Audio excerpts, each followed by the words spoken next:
From Lafayette to UVA, Lars Tiffany is tonight's Vintage Rewind. Lars played his college ball at Brown from 87 to 1990 as a captain for 2 years, earning 2 appearances to the NCAA tournament.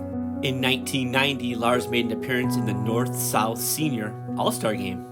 When it came to lacrosse equipment and living upstate, there was only one supplier. That's right, Lars played with Brine, the Brine Superlight 2, to be exact.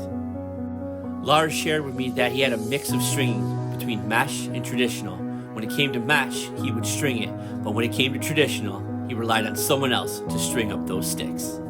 As for a shaft, it was a basic Brine shaft that bent over and over again. He said he spent lots of time straightening that thing out.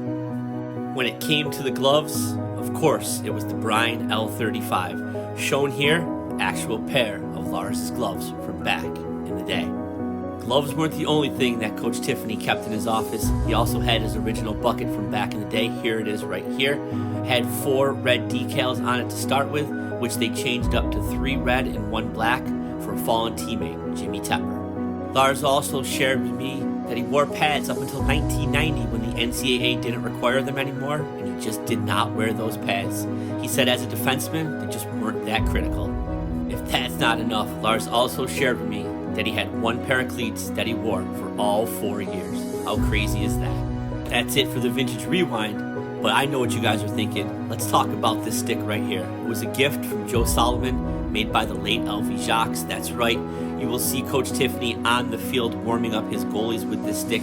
He loves this prized possession of him after his father passed back in the day. It is a big piece of Lars Tiffany and Virginia lacrosse. I hope you enjoyed that Vintage Rewind on Lars Tiffany. I want to thank Lars for the time answering my questions. If you have a player that you would like featured in the Vintage Rewind, comment below and I will see if I can get them interviewed. As always, stay vintage.